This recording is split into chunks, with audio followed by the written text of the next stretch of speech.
Remember, you can save a Bronsexual today. Why? Because we need to stop idiocy like this. So please, donate to either Tallman Dr. K or host Cole Johnson on both Cash Apps. And so we can stop this idiocy today. We now return you to your regularly scheduled programming already in progress. On your mark, get set. Let's go. I can't do it. We'll do it live. Do it live! I'll write it and we'll do it live! Mister, will you please wake up, wake up, wake up, wake up, wake up? Welcome back to Snowman in the Morning with Cole Johnson. I am Cole Johnson, not the Snowman. He will join me in hour number 2. Actually, he will join you all in hour number 2 as I had to step away for business purposes and reasons. To the Fanatics Feedback Zone we go. And John Fitzgerald says, Cole, did I miss the OSU ND talk? For those who don't know, OSU is Ohio State. ND is Notre Dame. I would love to say, not because I don't want you to know. I would love to say yes, because this was supposed to be covered in yesterday's episode. But considering the two parties that were here, guess what happened?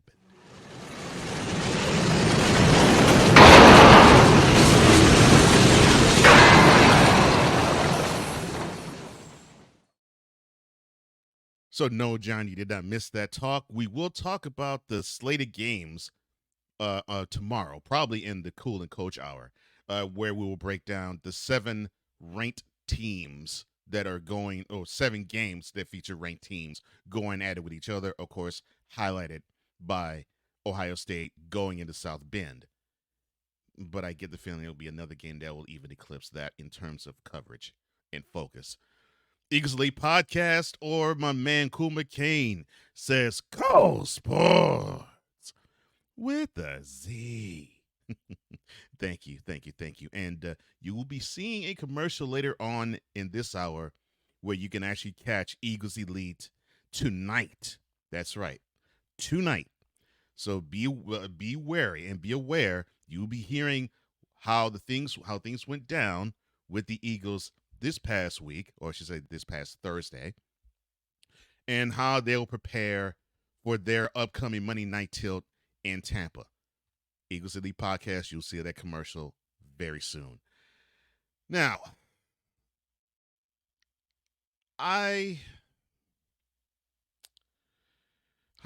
can I put this? I really feel as though I feel as though there is this motivation with the Orioles, where they felt really slighted being the stepchildren to the Yankees and the Red Sox, and now they have built a hardy farm system full of players, and they've gotten the right free agents, the right pair of right set of arms for both the starting pitching and the bullpen. And they have mixed and matched well enough. And now here we are. They're on the cusp of winning the AL East. They already are clinched a playoff spot. They are fast approaching the number 1 seed in the AL. And now they actually are priming themselves to be one of those powers in the AL that's going to last a minute, like how they were, say, at intermittent parts of the 70s and intermittent parts of the early 80s. So the Orioles, who have been in first place for a while, actually, I think since July, they are now on pace to win over 100 games. Now, this has been a team that has been on pace to lose 100 games, not win them, but now they're on pace to do that. They're on pace to win 102, and they have secured their first berth in 7 years in the playoffs. And now they are coming fresh off of a series win. They're still in Houston now, but they're coming off a series win against the Astros, avenging the series loss they had against them when last month the Astros visited Camden Yards. Now, they are filled to the brim with young superstar talent, and they are set to contend for the AL East crown, not just for 2023, but probably for the rest of this decade. And I have witnessed it my own self. This team has been clutch. I got a chance to watch the top of the ninth inning in Monday night's game. The Astros were up 7-5. I think they had recorded one out. The closer was on the hill, Presley, and Cedric Mullins was at the plate.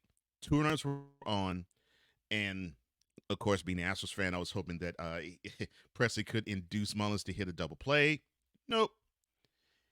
He deposited a slider that just hung just a little bit too much in the middle of the plate into the right center field seats. 3-run homer, and the Orioles came back from a 7-5 deficit, and they won 8-7. That's the type of play that's indicative of the 2023 Orioles. They come through, and you just don't know when it's going to happen, but you have every faith it is going to happen. And it's great. I mean, it's great to actually see. I mean, they're doing things such as they've won at least one game in their last 88 series, which in Major League history, that is third all time. This year, they have recorded the most comebacks this season. I just told you of one of them. They have done it 48 times. By one run this year, they have won 28 games. Third most in the league. In the majors, I should say. And the most in the majors in terms of road wins, 49. So this team can get it done anywhere. In the friendly confines of Oriole Park and Camden Yards, or on the road.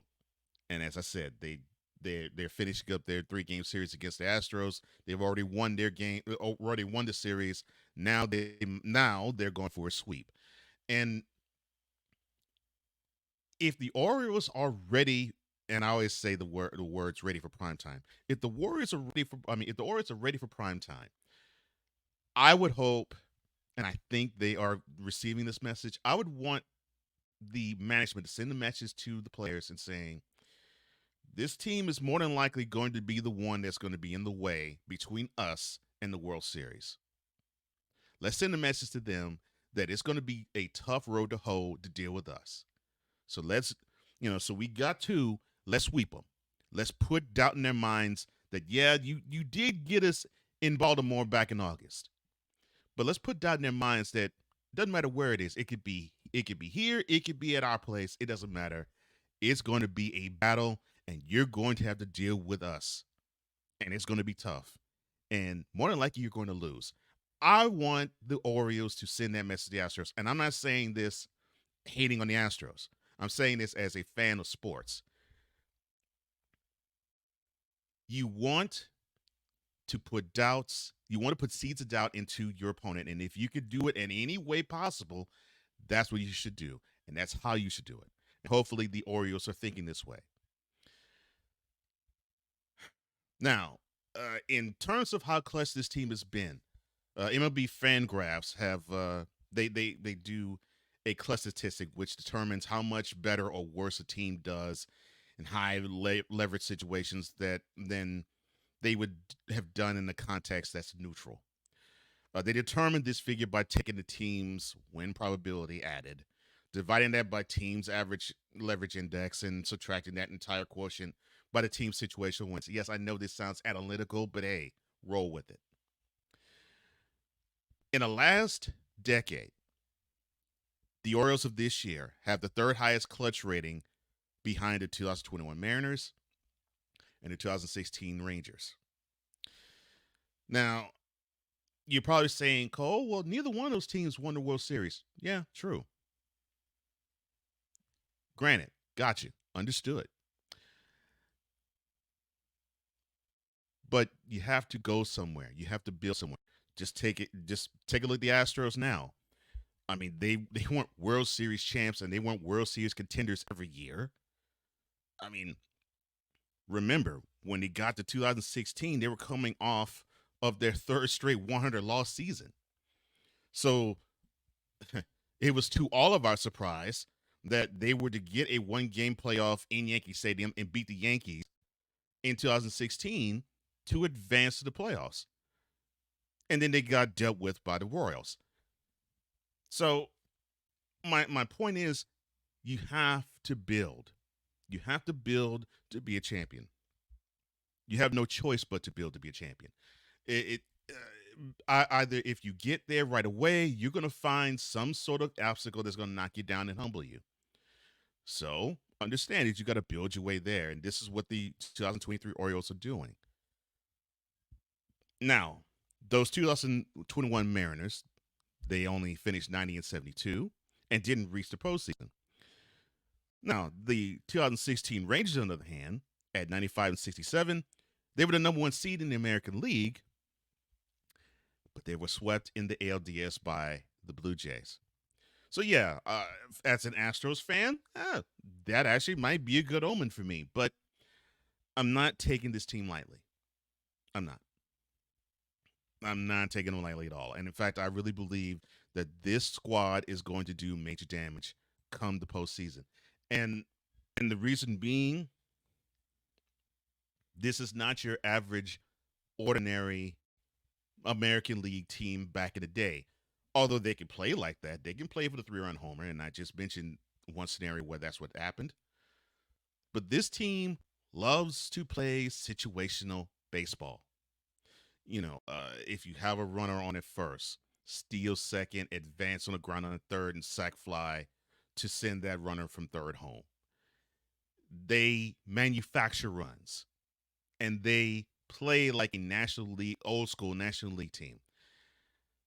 Manufacture the runs and have the arms make that lead stand up. That is what the Orioles really are predicated on being. So if they can continue to do that, I think I would be happy to see the progress of this team going forward. To the finance feedback zone, we had my man, Eagles Elite again. He says, look, Snowman plus Playmaker equals off the rails. You know it. You're right about that. Ryan McCarthy at No Credentials Required Famous says, good day, Snow Crew. Gary Wilson is speaking like a fan, and he's absolutely right. We're sick of losing to the Pats, too. Now he and the rest of the team need to do it. Agreed. And hopefully this Sunday you will see them do it. Because that losing streak is too long. Chris Bass man, how you doing? One of the legendary broadcast voices. You will see him every Friday, bottom of our number 2 here. And he will bring his brand of comedy, intelligence, insight, wisdom, whatever, to all of you, to have you think and have your gut busted. Good morning to you, sir. Hope everything's good with you in the Windy City. And to my mentality brother, Wise El Jefe, good morning to you, my man. I hope everything is good with you. And he also says good morning to everybody in the chat. He also says, and I agree with him on this, the Orioles are for real. Yes, they are. They're a team that you just cannot take lightly. The Rays found that out, and the Astros are finding that out in this past week. So yeah, you cannot take this team for granted or lightly, and you just can't say, well, yeah, they're up and coming, they're new, they're bumping their heads on the concrete and learning how to win. Well, yeah, they are learning how to win, but they may go for more than just learning how to win. They may go for just winning altogether and being a champion. And if so, more power to them. Cool says, I know a National League team that could win 100 games. I will talk a little bit about them in the next segment. Six says, good morning, good afternoon, good evening, good night, and good afternoon to you all the way from Norway. One, Mr. Sig Diggy. V like A3 says, good morning to the man behind Cole Sports, the EP of all EPs, Cole Johnson. Thank you, sir. And he says, good morning to Wise Man and to Sig Diggy and to Eagles Elite. As the chat greets one another, we are a family up in here. Six says, no team should be counted out, be it the regular or the postseason, and I agree with that. He also says, when it comes to building a winning team, no path is going to be smooth sailing. There's always going to be obstacles. Yep. And that's how it is. I mean, you're dealing with people who are also wanting to win too. So you're going to run up against an obstacle that's going to be a little bit tough for you to overcome. That's just part of life. But the Orioles, how far can they go? Well, they can go as far as the World Series. Now, can they go there? That's a whole different story. And I think, well, no, with the Orioles, we will know that by October because they have already clinched the spot to be in October. Now they have their sights set on the number one seed in the AL. Wonderful shows, all of them. And welcome back to Snowman in the Morning with Cole Johnson. I am Cole Johnson. And we were just finishing talking about the Orioles and their ascent to prominence and possibly dominance and being the I guess you could say the team to shoot for, like the Astros are right now, and like the Yankees and Red Sox in intermittent parts of their lineage have been. Back to the finance feedback zone, and V like A3 says, "Look, adversity is what builds character." Yeah, no question, no question. I say this actually. I say this about the Astros. 2017 was good. I mean, it was nice to see them win a chip, but I knew the team was the team, not necessarily the pieces, but the team itself, the nucleus of the team, was still young, and they still were trying to learn each other and learn how to do things. So they won. Yes, they cheated. I'm an Astros fan. I'll admit that. Yes, they won and they cheated, but they did win. And I think they learned that the road to repeating was going to be difficult. I mean, they bumped their heads in the ALCS to the Red Sox in 2018. They lost the World Series to the Nationals in 2019. They lost in the ALCS to the Braves in 2020. They lost the World Series to the Braves in 2021, the team that Mr. Cool McCain was mentioning, uh, before they won the World Series again last year. So to me, those 4 years in between the time they won last and the time they won again proves your point, Victor. Yes, adversity does build character. And who is going to have the character for this coming October/early November? Well, we'll find this out because Major League Baseball scenarios are looking more and more crystal clear. Of course, we are less than 2 weeks away from the regular season being over and the wild card round starting, which sounds so strange to me as a fan of the sport. But yes, I know that there is a wild card round now in Major League Baseball for postseason.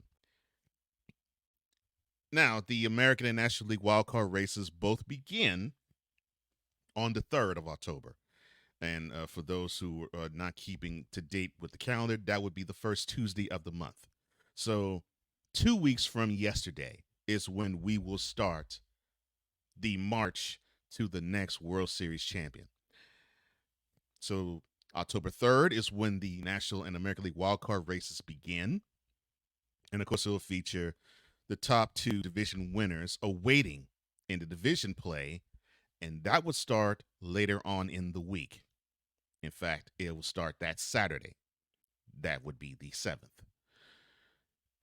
Teams are still jogging for position, and it may come down to next Sunday, which is the final day of the season.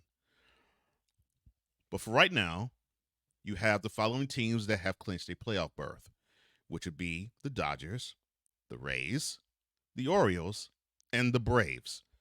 All those teams, no matter what happens the rest of the way in the regular season, they are in come October.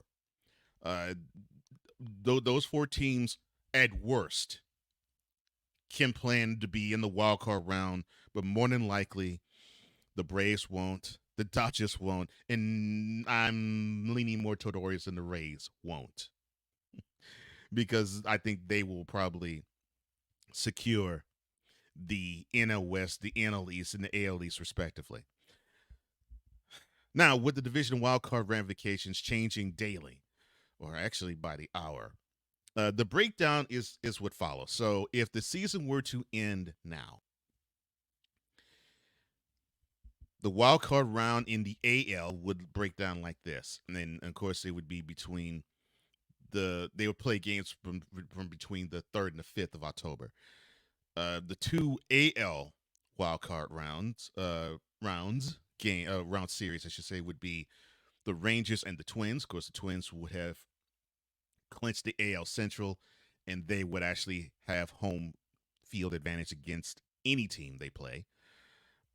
And the Rays, who they have the highest, they're the highest wild card seed. They also would have home field advantage.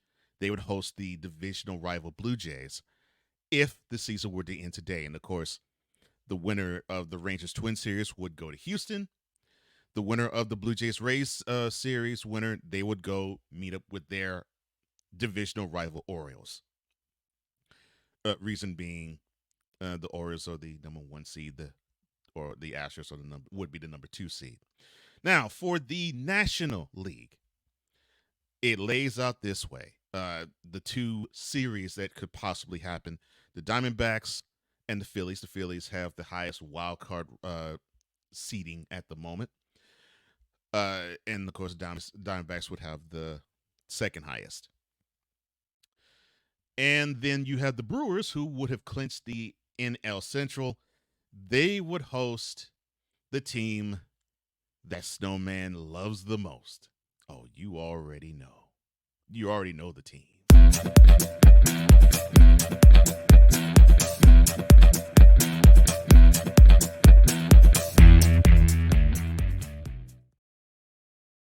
And then you'll be hearing something like this.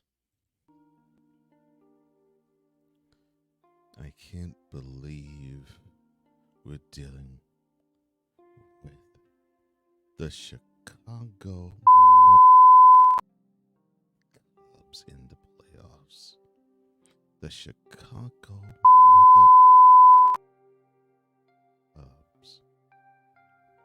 The Chicago Cubs. I'm sick of the Cubs. The Cubs are horrible. I can't stand the fans. And Raggedy Field, they need to tear that down. Oh, okay, no.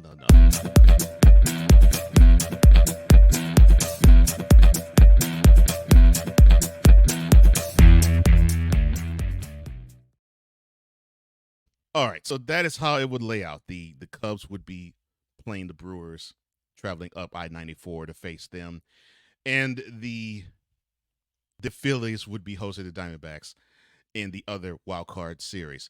Now, the Cubs Brewers winner will travel out to L.A. The Diamondbacks Phillies winner will travel down to the ATL. Now, how this works right now, so far you have the Orioles, who are the number 1 seed in AL. The Rays, if it was just straight record seeding, they would probably be the number 2 seed. But of course, since they are not a divisional leader, they would be the number 4 seed, and they would hold the highest wild card spot. But for the AL East title, they are 2.5 games back of the Orioles. And because of a series that happened in July and the series that they played in Baltimore this past weekend, the tiebreaker will go to the Orioles. Now, the match number for the Orioles to clinch the AL East is 8. And it looks to me, it looks promising. I mean, they play the Guardians, they play the Nationals, they play the Red Sox. And if they can get 8 wins in the rest of that slate, something's wrong with them. I mean, the Guardians, yes, they're trying feverishly to get to the AL Central title. That's not going to happen. And then the Nationals are playing out the string. So is the Red Sox. So, to me, it's there. Now, like I said, the Twins, they pretty much have the AL Central sewn. The Guardians have the tiebreaker between the two. They are 8 games behind the Twins. And the Twins' magic number is 3. So the Twins will have to do a monumental collapse, the likes of which of, say, the 1995 California Angels. It would have to be that. Now in the AL West, of course, everything is extremely tight because you got the Astros who are leading the division, but you have the Mariners and the Rangers who are only a half game behind them. Both of them are. Now, here is what is absolutely ridiculous about this.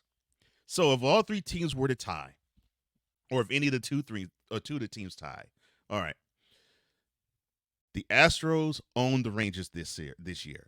So they hold the tiebreaker over the Rangers. The Mariners owned the Astros this year, so they will hold the tiebreaker over the Mariners. And I mean over the Astros. And of this year thus far, because the Rangers and the Mariners still have a lot of games to play against each other, currently the Rangers hold the series lead over the Mariners.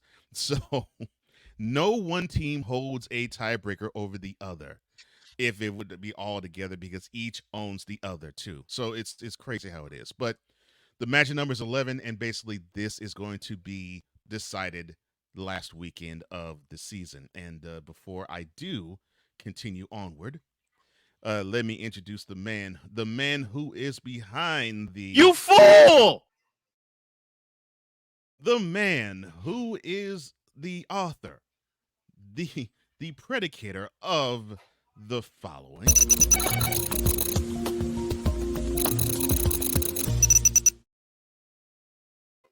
You love when he does this.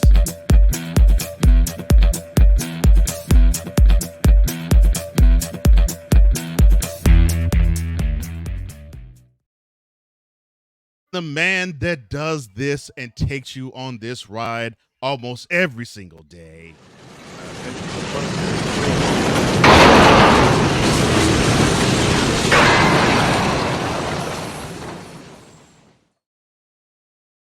The gentleman, the man that is the founder of Snowman in the Morning and the CEO of Snowman Multimedia.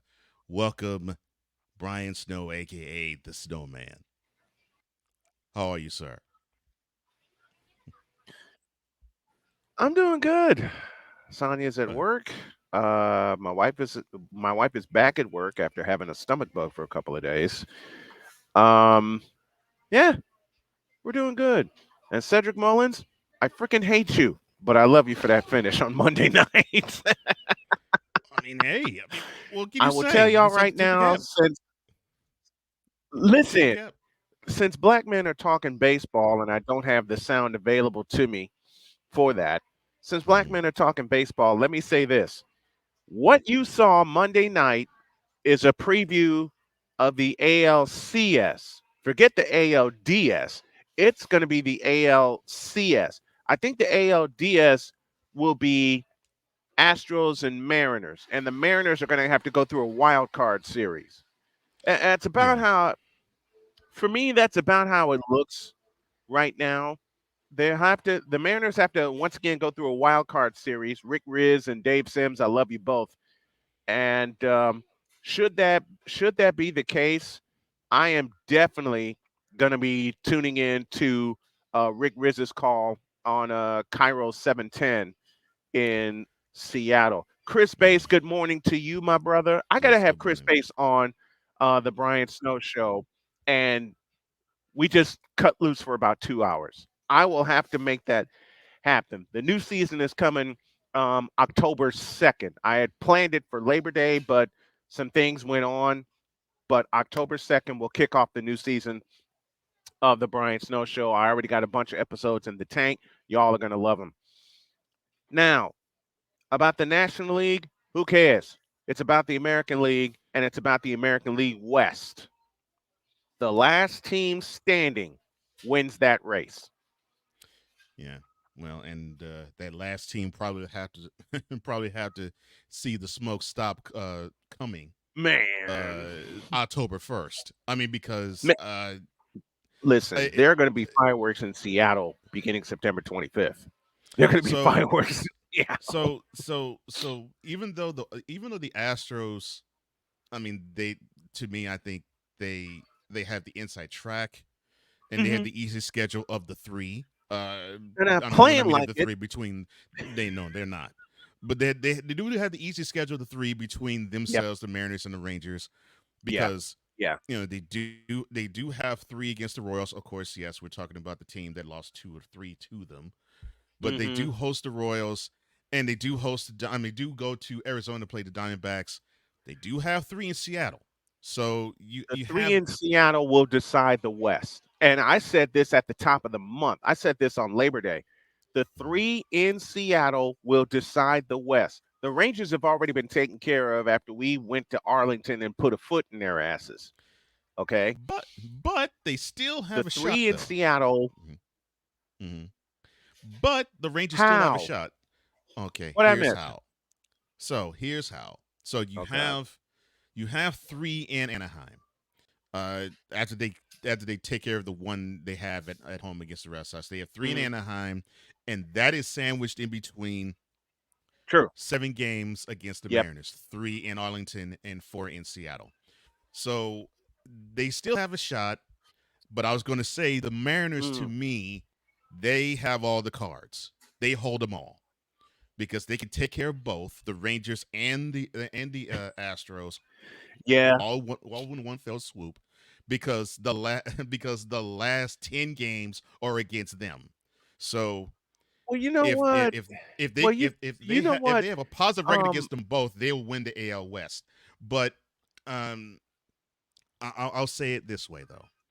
why does Uh, this remind me of 1990? Why does this remind me of 1995 yeah, you and the came late miracle because comeback by the Seattle Mariners? you came late because I was saying I said that about the AL Central. I was like the basically you might as well just pencil in. Forget the You might Central. I know no. I said you might as well pencil in the Twins. They won the AL Central Yeah, unless they we got the have a Central. scenario like the '95 Angels because I actually said that.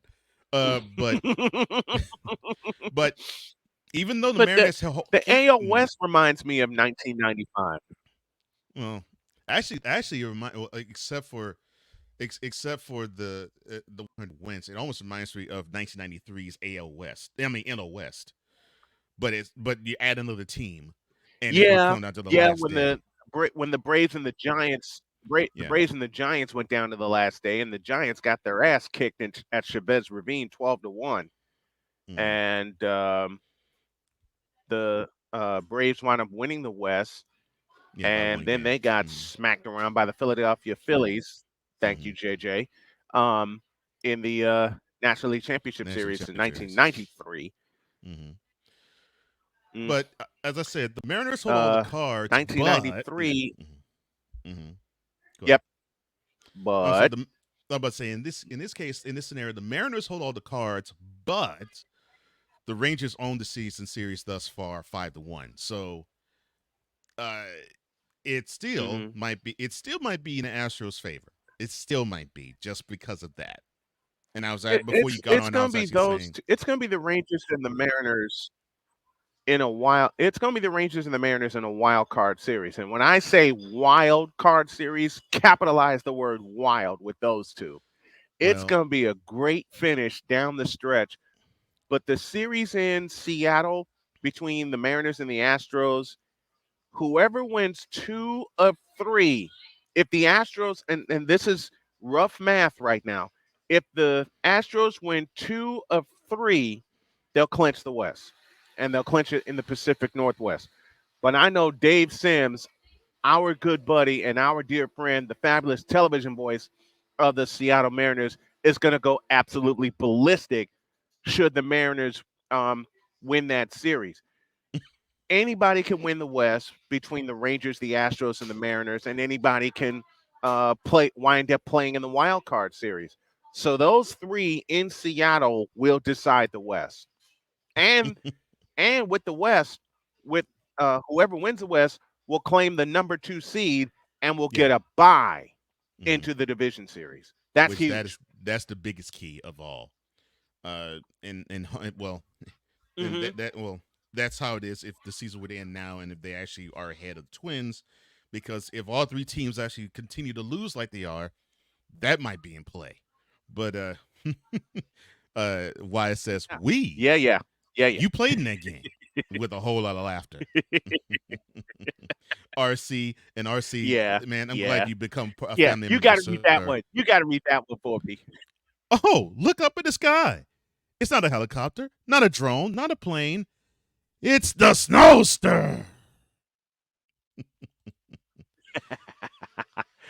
That is for Jaden and Braylon, my two grandsons who are big fans of Superman. And Nice. Jody calls me her Superman, and Superman's Mm-hmm. like my all-time favorite superhero. Him, Yeah. Batman. It's a tie. Him, Batman, and Spider-Man are my three favorites of all time. So, Mm-hmm. man. Well, before we head into hour number 2, let's go into the finance feedback zone real quick. Sig Diggity says, Yes. look, let's not forget that the regular season and the playoffs are two different battles. Oh yeah. A different game, different.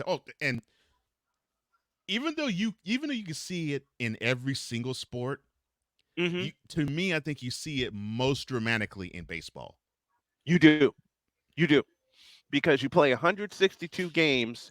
They, with the advent of the wild card series, they've effectively eliminated the 163rd game. Third game. And I saw one of those in person in 2008 at US Cellular Field. Thank you, Lucky Minnesota you. Twins, for thank you, Minnesota Twins, and thank you, Jim Tomey, for hitting a moonshot to lead off the 7th inning of that game, which sent the entire South Side into a frenzy.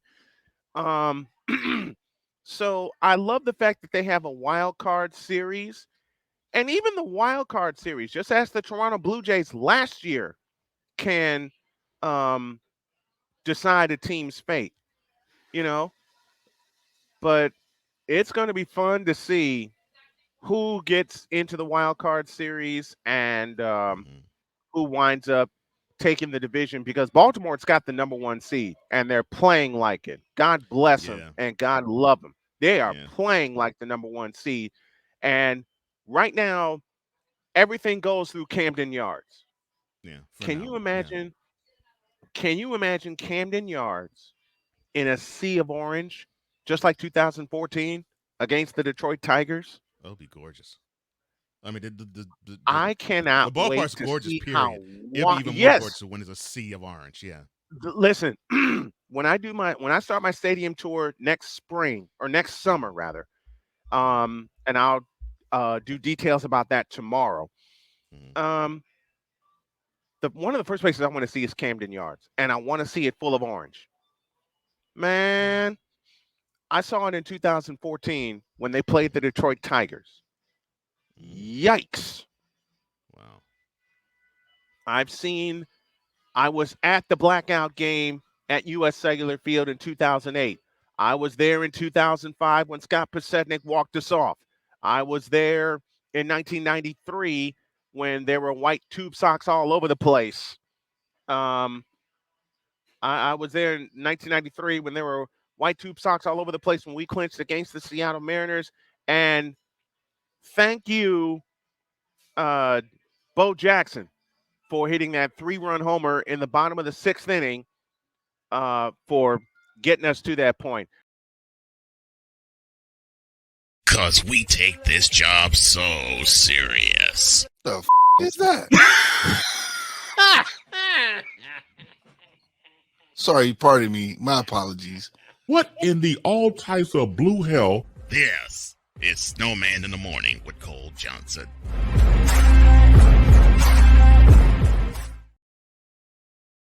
Then 9 after the hour, actually 10 after the hour. Sorry I'm late getting back. My stomach kind of flipped upside down because I had coffee. I needed it. Anyway, it's hour 2. I am back, and thank you all for being patient with me. Then, of course, there's this, because I had a few of these over the course of the weekend. Then there's this. This moment of bronsexual stupidity is brought to you by Hooked on Bronix. When you start talking like an idiotic bronsexual, Hooked on Bronix can set you right. Call 1-800-YOKAY. I real LJPM, and I approve all this. Of course, there's this. Yes, LeBron, it is you. It has always been you. It will forever be you, forever and ever. Amen. which leads to this.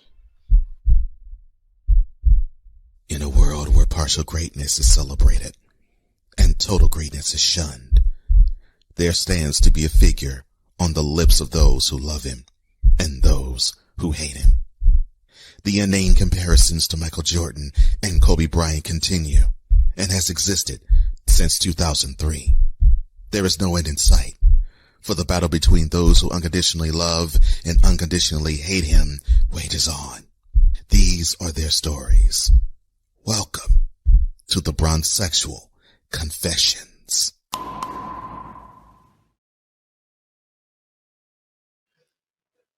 All right. You would think that this particular segment would have a finite ending, but no, because of that. This fool said that. You know, I borrowed from Cole Johnson from last week. I was taking my daughter to work. I got the slate. I was reading it in the car, waiting for Sonya. And then I opened the email to take a look. And then, bam! That happened.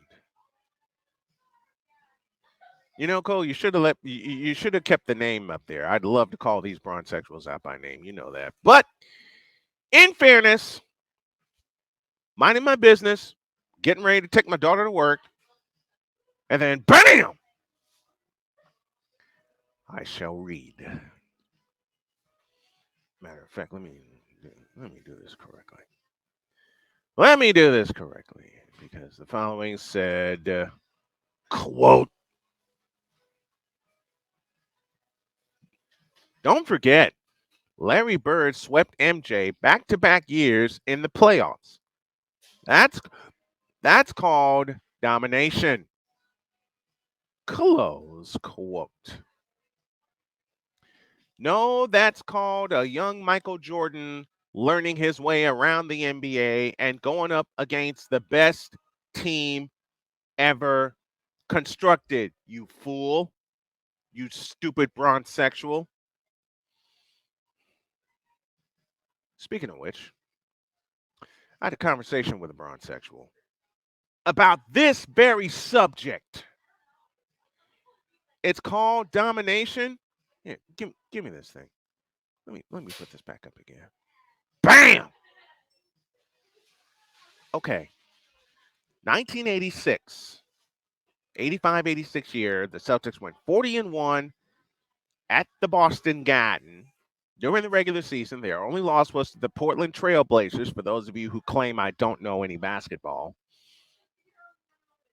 And let's see. They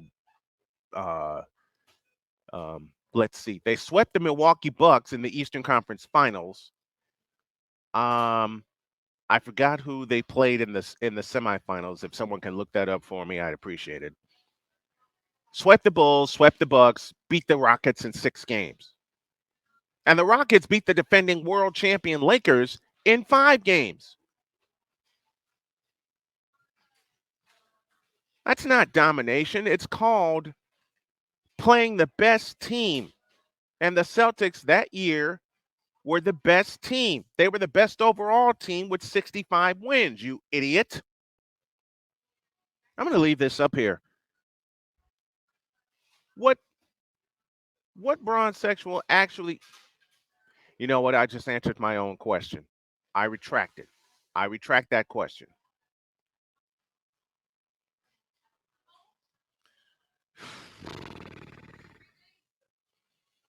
Listen, you stupid bronsexuals. Learn the game, will you please? Domination is what Stephen Curry did to LeBron James 3 out of 4 years. Should have been 4, but the NBA decided to step in and cheat. Of course, I'm talking about 2016. Domination is what Michael Jordan did to the league since his arrival.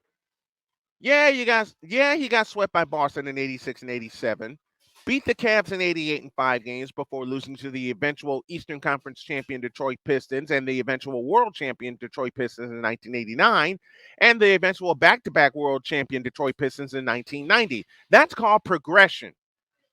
Something LeBron has never had in his career and never will have because he's too chicken to actually learn the game. Period.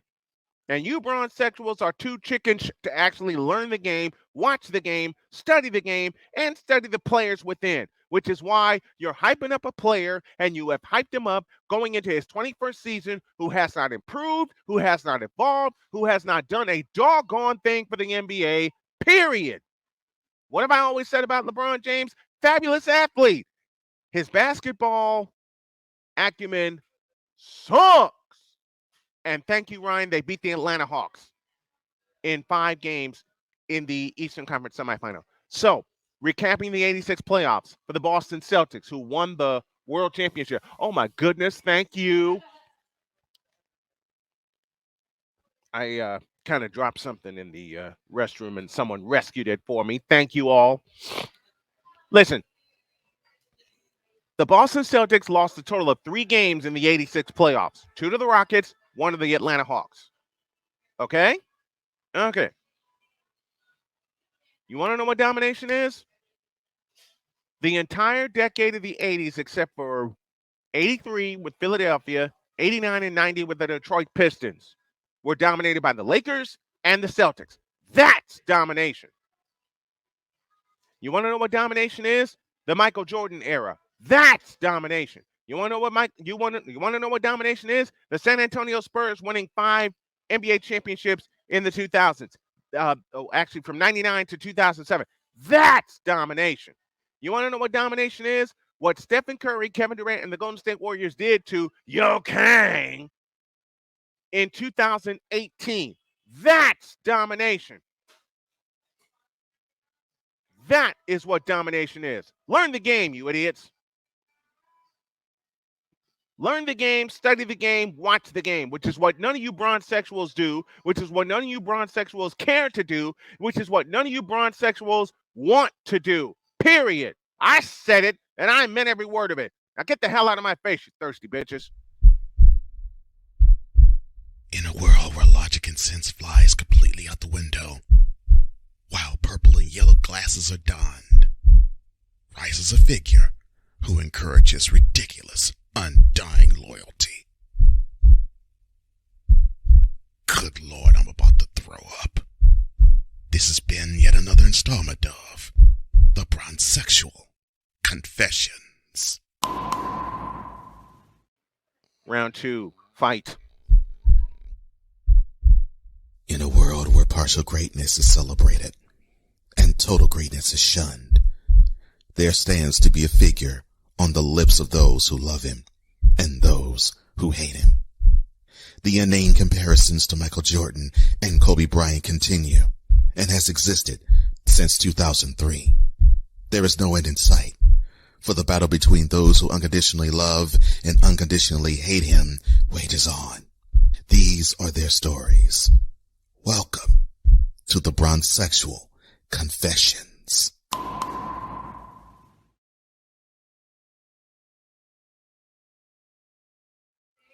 I'm teasing a barista here at Starbucks because she's as short as one of my children. And she was like acting like Colossus here. Okay. Well, she gave it back to me.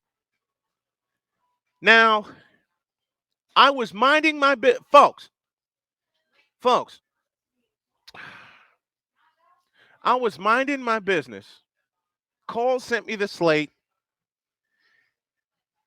And then I was given, oh hell, I got to do it right. I got to do it right, and I got to follow the pattern that my executive producer set up.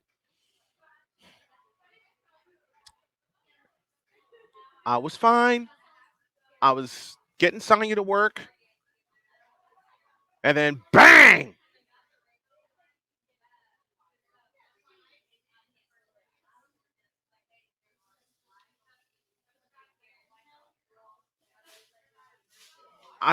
You're kind of muted, sir. I don't need to. Folks, what the hell is this? Man, Cole, you're still muted. I'm trying to unmute you, but it ain't working. Let me do that again. There you go. I think we finally got it back. Folks, I swear to you, I was in my car coming over here to Starbucks. I looked at the slate again, which is why I brought Cole. One major reason I brought Cole aboard, because he brought the order to my show.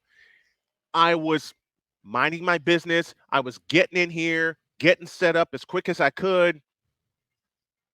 And then I opened the slate to see what kind of goodies Cole sent me. And then bam!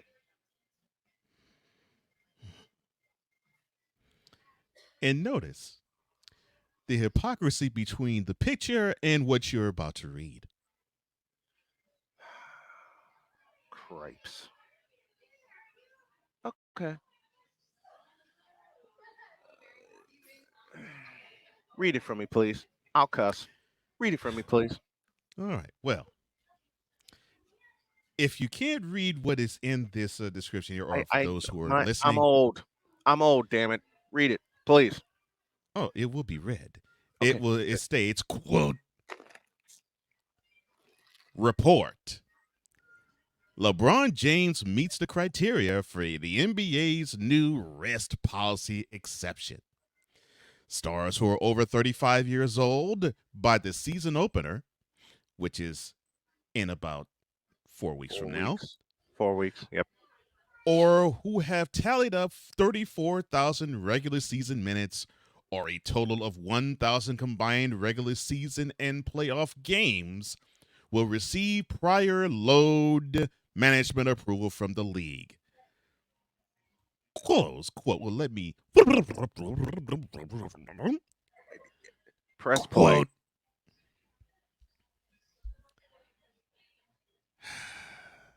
Stars who are 35 years old by the season opener or who have tallied up 34,000 regular season minutes or a total of 1,000 combined regular season and postseason games will receive prior load management approval from the league. Close quote. Okay, y'all want some y'all want some content gold?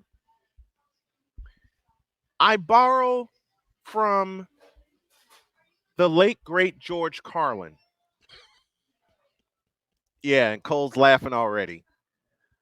Because every time I invoke George Carlin, there seems to be a whole lot of laughter. I won't even try to make the joke of I don't know why, because I know why, because it's George Carlin. And the skit I'm going to borrow from is Flying on the Airlines, 1992, Jamming in New York was the title of the show. Mr. George Carlin, one of my comedic heroes, said, quote. the next sentence I hear is full of things that piss me off. Close quote. What is that sentence? For the third time. Bam! LeBron James meets the report. LeBron James meets the criteria for the NBA's new rest policy exception. Stars who are 35 years of age by the season opener, or who have tallied up 34,000 regular season minutes, or a total of 1,000 combined regular season and playoff games, will receive prior load management Man. approval from the league. Lord have mercy. They've actually made something that has been poo-pooed on for a decade acceptable? Now, my next 3 words are as follows, and I will only do this for a couple of minutes. Give me this camera. LeBron doesn't qualify for load management because he hasn't changed the league, improved the league, enhanced the league, or improved his game. He hasn't enhanced his game. He hasn't done a doggone thing to show that he belongs in the NBA. Period. Not a thing? Not a dadgum, doggone, blank, bleep, bleep thing. What did Vince Scully say about? Well, okay. This is where I invoke a baseball reference, and I think you remember this one from 1985, October 14th, game number 6, Dodger Stadium, aka Chavez Ravine. Meanwhile, in reading Lasorda's lips, talking about walking and pitched to that blank Van Slyke. Of course, that was before Jack Clark came to the plate. Meanwhile, in reading LeBron's lips, talking about load management and throw that blank league under the bus. Am I wrong? Am I wrong? Well, the NBA is not like it used to be. Is there a lie to be found in my statement? No. No lie to be found. Is there a lie to be dug up within my quote unquote opinion, which is what these Bronsexuals tell me that's all I have. You've seen the exchanges, but my Yes. question remains. Your quote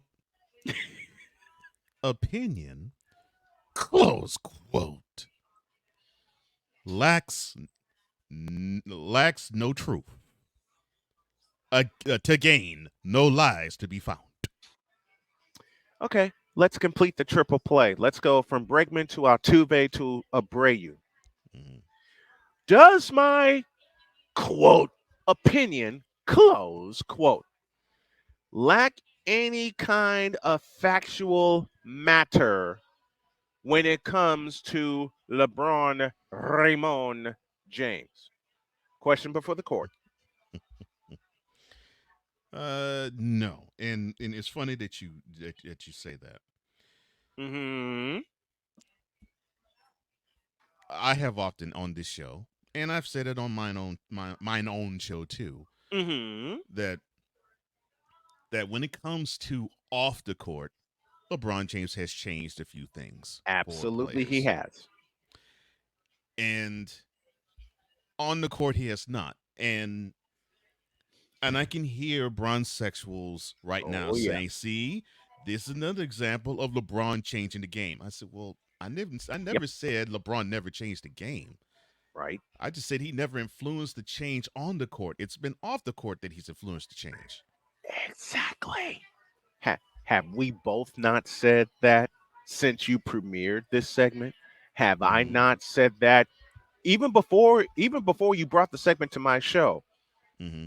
Have I not said that? Folks, in the comments, Victor, especially, who's been my engineer for 18 years, have I not said that about LeBron James since he's been in the league? Have I not said that? Have we not said that in the time that we've been friends, from the time that we've been together on the air, and from the time that I gave you a couple of phrases to use on Cole Sports, i.e., pro wax? and Wax.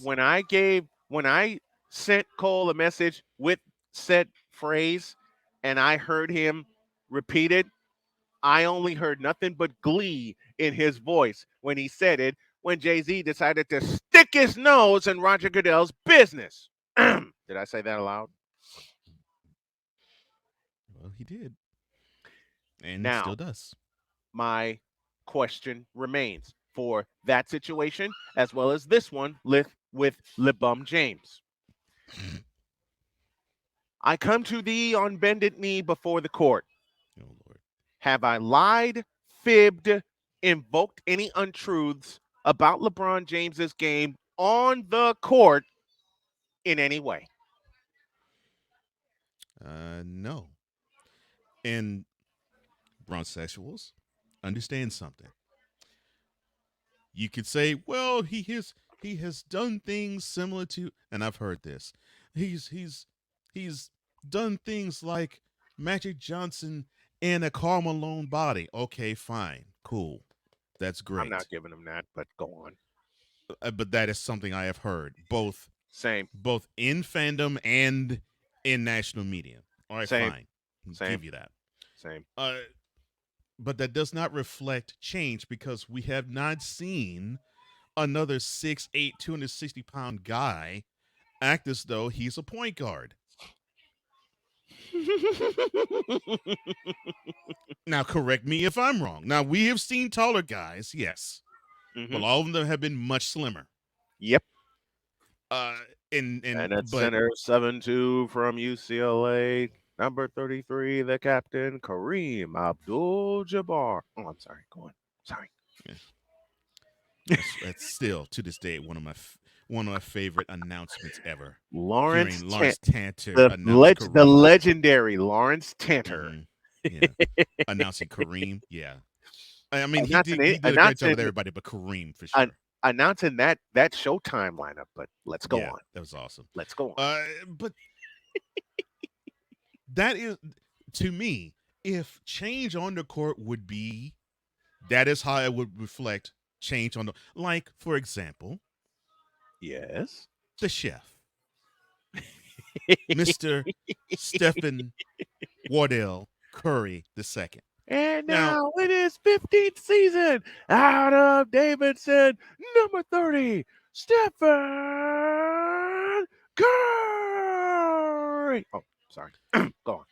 now when he got to the NBA before Yes. 2010, Yes, sir. it was a league, and it has been prognosticated, it has Mm. been disseminated, and the facts are out there. Yep. Teams in the NBA on average, Uh-huh. shot 8 threes a game. If that.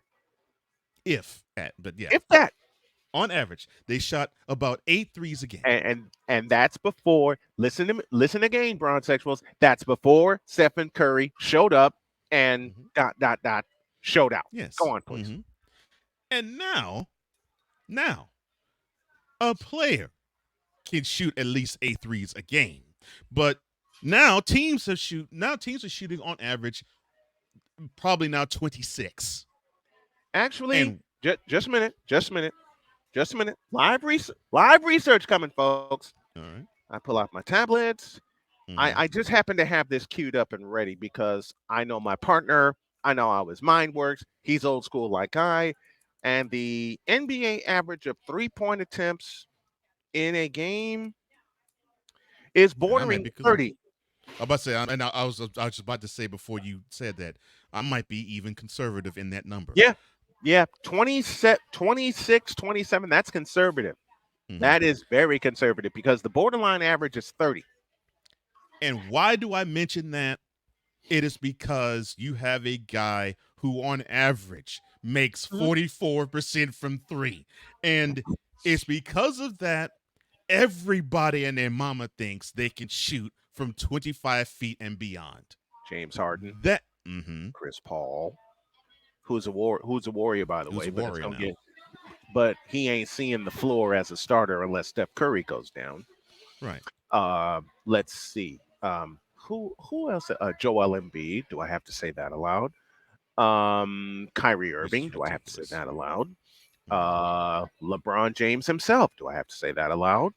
Oh, and I'm glad you mentioned that. Yes, sir. So his game changed because of that. And it wasn't that he influenced change, like I've heard Bronsexual say. As I have was like, I. yeah, LeBron has influenced that change. No. No. He embraced that change because he saw, oh, wow, people are defending me hard knowing that all I can do is drive in the paint. Well, I Mhm. think I need to take more outside jumpers and threes. But that didn't Uh-huh. begin until the success of Stephen Curry and how people were having a hard time and teams all throughout the NBA were flummoxed and how to defend him and, in general, the Warriors. And it wasn't even in LeBron's Miami Heat run where he embraced the change. No, I can tell you it the was the exact second Cleveland year. run. I can tell you the exact year when LeBron embraced the change. It was 2017 when Yeah, Kevin Durant put a foot in his ass in the finals. yeah. I was about to say it was the second Cleveland run when he Yep. started to just chunk a whole lot of threes. Now, yes, all right, Bronsexuals. Yes, LeBron shot threes long before then. Yeah, he did. He did. He did. But he never really shot like 10 threes on a consistent basis like he does now. Hmm. And I'll add this statement, and you've echoed this. Victor has echoed this. Ryan McCoffey has echoed this. Sick Diggy has echoed this. Everybody in the Fanatics feedback zone who has heard me say this following statement has echoed it, and the proof is out there. Open it. All right. Quote. Stephen Curry has taken an anomaly and turned it into a weapon. Close quote. Let me say that again, Bronsexuals. Quote. Wardell Stephen Curry II has taken an anomaly and turned it into something LeBron has never made, a weapon. Close quote.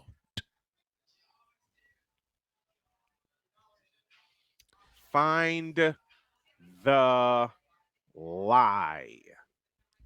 Now that is how you produce change on the court.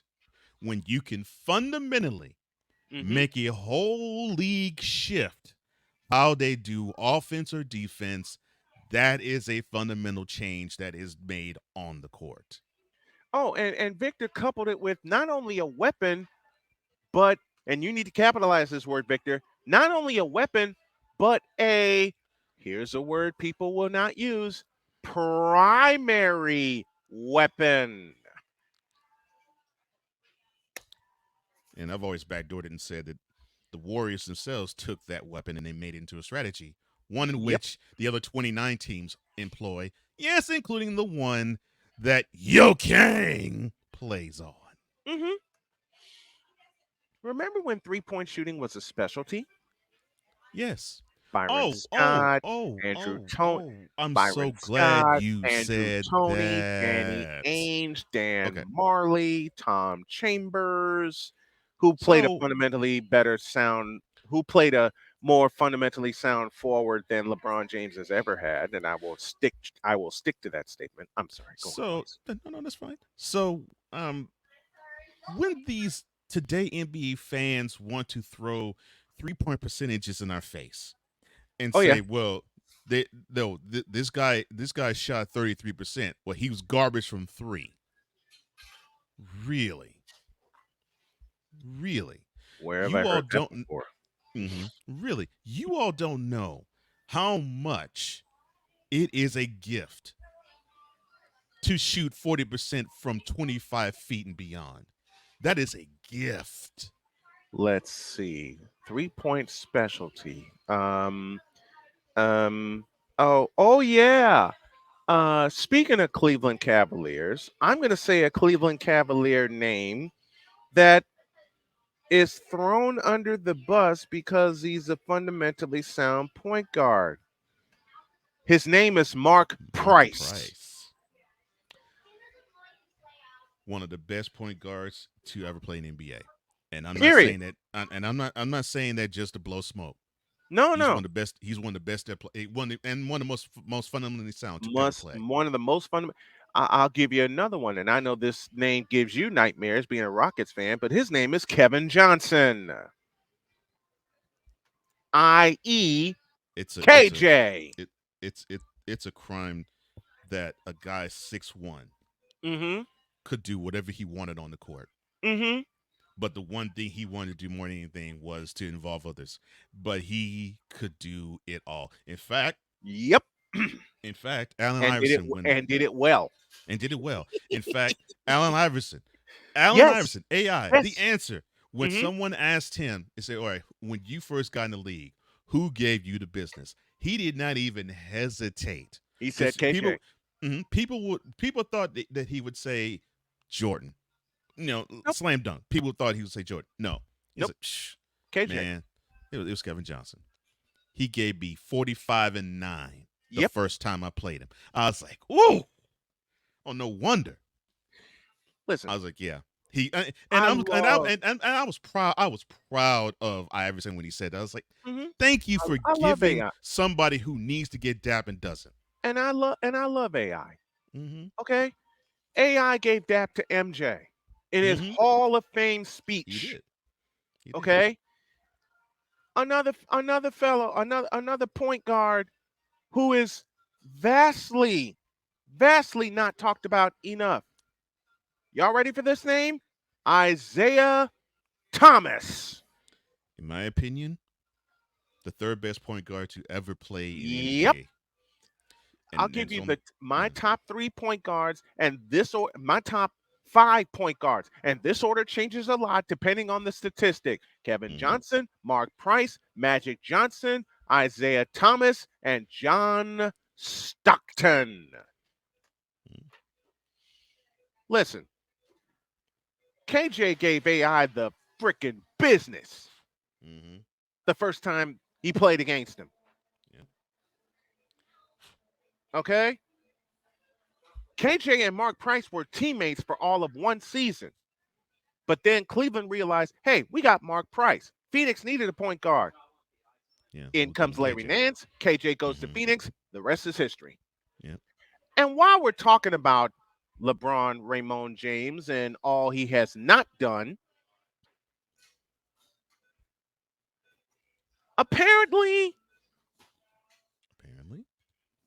I can't believe I'm going to say this. Okay. Apparently, he's been cleared by the DEA of performance enhancing drugs. Give me this camera. Oh, yeah, I knew you was gonna love that. I That knew you was gonna is love a that. lie. Listen, LeBron James is a freak of nature, okay? He's a He freak of is. nature. He's a fabulous athlete. But But being cleared basically, of performance enhancing drugs, Bitch, please. thank you.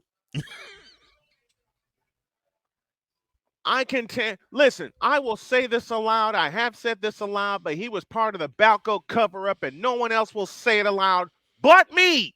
oh wow. They blame the wrong guy. They So blame Barry Bonds when so they you should have saying blamed Barry Bonds LeBron was the James. fall guy? Wow. Yes. Yes.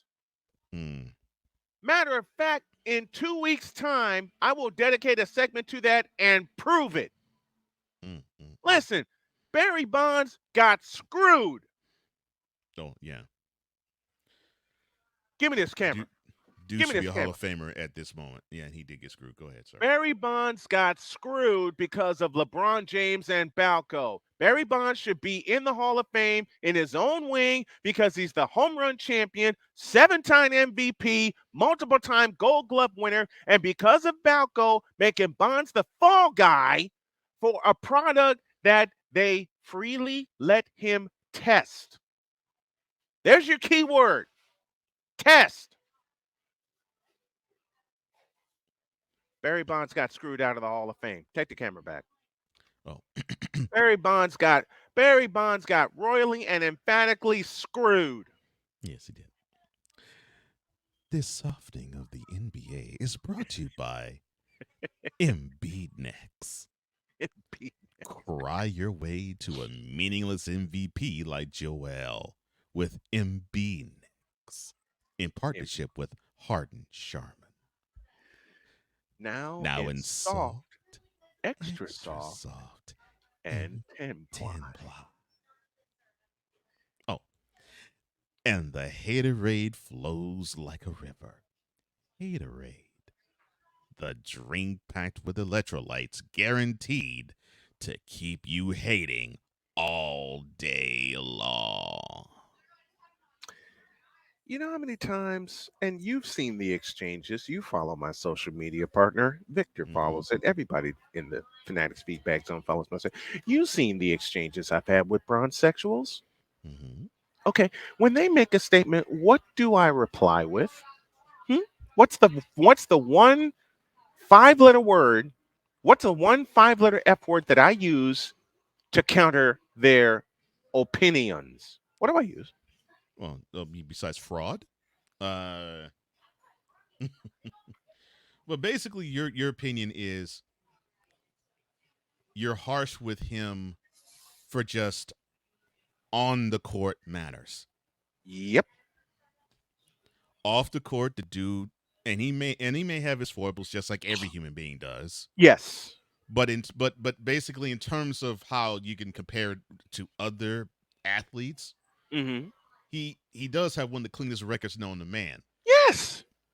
and it's hard to fault him It's outside very the hard arena. to find. Hard to fault him. Yeah, Can't.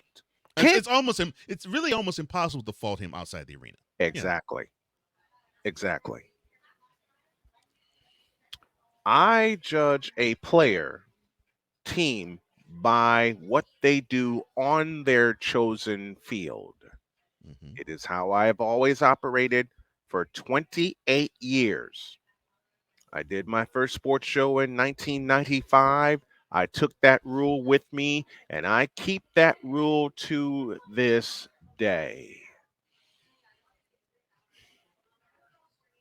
Now, you Bronsexuals do not know how the hell to judge players by what they do on the floor because the lines are so blurred when it comes to off the court versus on the court that you seem to praise LeBron more for what he does off the court and mix it together like a nice big fat stew with what he does on the court. Give me this camera. I will say this again. LeBron has not done a doggone thing to influence what happens on the court. He's a basic player allowed to be a bull in a china shop until he gets chopped down by Stephen Curry in the post, until he gets chopped down by Kevin Durant in the post, and in many ways until he gets chopped down in the post, period. Because he has no post game, he has no footwork, he has no handles. You make him go left and you got him. Something the Warriors discovered, and it had to take a stimulus package the size of Cleveland, Ohio itself to prevent the Golden State Warriors from making it 4 in a row when it should have been 4 in a row because the NBA cheated and screwed the Warriors out of a title in 2016 after Stephen Curry gave LeBron James the business in Game 4 of the 2016 World Championship Series in a 108-97 victory inside the queue.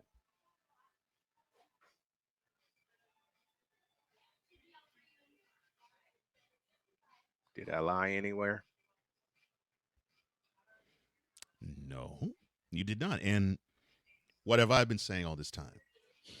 I've been saying that Bronsexuals, they love to blur and they love to combine what LeBron has done off the court with what he's done on it, and Mm-hmm. basically say he's the greatest by what he has done in both realms.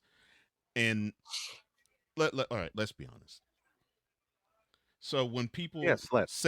when people say this about Muhammad Ali, it pretty much does apply too. I mean, Yeah, you could say, well, I mean, Ali lost a few bouts. Yes, he did. that he did. But the impact that he had outside the ring Mm-hmm. really is unparalleled. I struggle to think of an athlete He who has fought the had draft more and impact. won. Right. I struggle to find an athlete who has had more of an impact outside of the chosen field in which he actually plies his athletic trade than him. Exactly. And it would be difficult to not tie that in with the prodigious moments he provided in the boxing ring. Yeah. Huh? To me, the closest I think we've ever seen have that happen would say maybe Jordan, maybe Tiger, Mm-hmm. but both of them had similar stances. It's like, Yeah. Yeah, My business outside the arena or outside the golf course is private. yeah. And I don't blame them. Hell, I covered the Bulls during the Jordan era. I Mm-hmm. was there, Yeah. and we're into overtime now. Yeah. I've had people tell me, you don't know anything about what Jordan went through. You just watched from a documentary. You stupid son of a bitch. I lived in Chicago during the Jordan era. I saw all 13 seasons of what MJ, Scotty, Bill Cartwright, and the Bulls went through during his time there. I watched it from the day he was drafted in 1984, his impact as a rookie in 1985, how the Bulls team came together and formed a dynasty. I watched it. Hell, to a point during the second three-peat, I covered it. So when people, especially bronsexuals, when they want to say, "Well, LeBron is greater than Jordan," and when you throw to actually follow your logic of I judge on the court or on the field or on the diamond or on the ice Yes, only. sir. Yes, sir. So when you do judge this by on the court, where you say this guy's better than Jordan, but one guy has won 6 finals, another guy has lost 6 of them, Uh-huh. then they go and they say, well, LeBron is a billionaire like Jordan. Uh, then they will also go on to say, well, LeBron has done this for culture, he's done this for education, he's My done ass. he I'll stop you right mhm. there. He's done this for culture. My ass. Yeah, like I say, he's done this for culture, he's done this for education. He's a Mm-hmm. wonderful family man, he's a wonderful father, he's an outstanding husband. I Mm-hmm. mean, the Banana Boat Brethren shows he's a wonderful friend.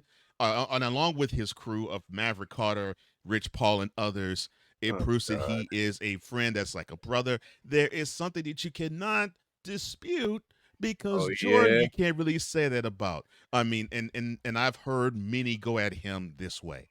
I mean, Same. Jordan, look at his children, all 3 of them. And Um. then look at his marriage. Oh, he's got divorced and paid Juanita 168 million in Uh-huh. the settlement. So obviously Yep. he's a bad husband. He's not that great of a father. I believe me, I'm not saying this I as know. this is my opinion. Right. He's a bad husband. He's not that great of a father. Now he did love to gamble. Probably still does, but Do you neither know here how nor there. much money? Do you know how much money Jordan brought in? Besides, listen, So much money. His wife Juanita has a role that my wife has. Chief of She yeah. finances. Basically she was his COO and or CFO. So Hmm. but this is how they compare the two. And it's like, well, look at this. I mean, Listen, you got a guy who he goes home to his family, but you got another guy whose eyes bleed red and he's shaking the dice at a casino. I mean, um, look at that. You got okay, a guy who drinks milk, a guy and against a guy who probably turns up bottles of Hennessy. I don't give a crap. okay. Since they want to go there, the date, November 2nd, 2016. Scene of the crime, Jacobs Field, aka Progressive Field, but I still call it Jacobs Field. We're in the Yes, bottom of the seventh inning. mm-hmm. The Cleveland Indians, and Now the yes, I'm taking Guardians. all kinds of shots, and Now the I don't Guardians. care. Mm-hmm. They were in the midst of somewhat of a rally, and Mm-hmm. Fox Sports was there, Joe Oh, it's Buck beautiful. was there, It's and awesome. there was a shot Oh yes, of Savannah James, yes. puff, puff, pass. Did you say Puff, puff, pass. Puff.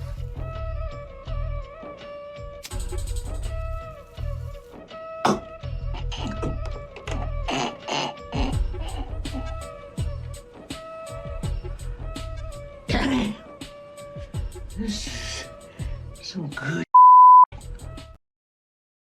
Yep. Oh, this some real good shit. Oh, the camera's on. Okay. Going in. Yeah. That's exactly what I said. That's exactly what I said. And I stand by it because the evidence was right there in your face. Oh, there's more. There's more. For the Bronsexuals who want to combine the off the field, off the court, on the court stuff and say, "Oh, LeBron's the greatest. He's the most purest athlete." I submit to you, Your Honor, Cole Johnson. Mhm. I submit Exhibit B on behalf of the Court of Cole Sports, Sharon Reed. Oh man, we did not know about this woman until then. Once again, Your Honor, if I may approach, Mhm. I submit to you the curious case of one Sharon Reed.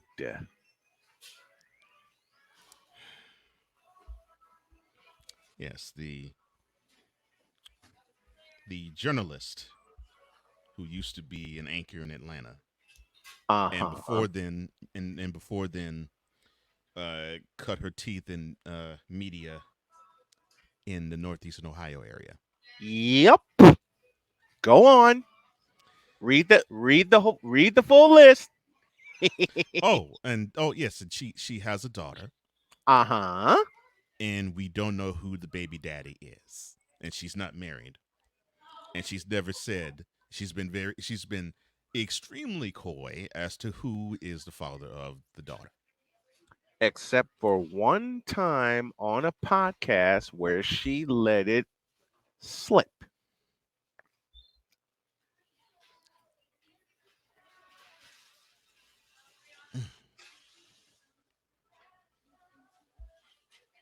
Mm, mm, mm. She actually let it slip one time that LeBron James is the father. So he produced a love child. Mm, Oh, there's more to this sordid story. mm, mm. She got kicked out because she was having relations, and that's being nice, with their star player. And this was during the first run in Cleveland. Yeah, I'm about to say you talking. This was Yeah, before he yeah, married Savannah yeah. James. I was like, yeah, you talking like Oops. 2007, 8, 9, 10. Yeah. Yep. Now remember, I'll say it again. This is before he married Savannah. And she got the boot. Would you happen to make a guess as to where she landed?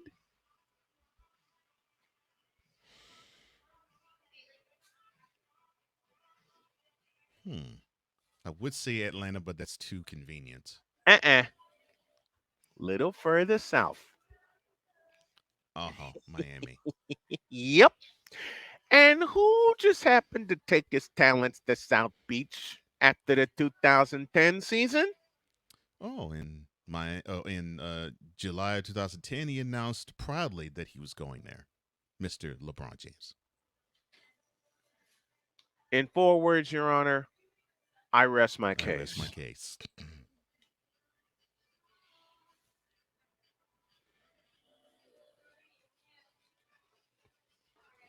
Pure, you say about LeBron James? My ass. Now we've hit this long enough. Get out of my face, you thirsty bitches. In a world where logic and sense flies completely out the window, while purple and yellow glasses are donned, rises a figure who encourages ridiculous, undying loyalty. Good Lord, I'm about to throw up. This has been yet another installment of the Bronsexual Confessions.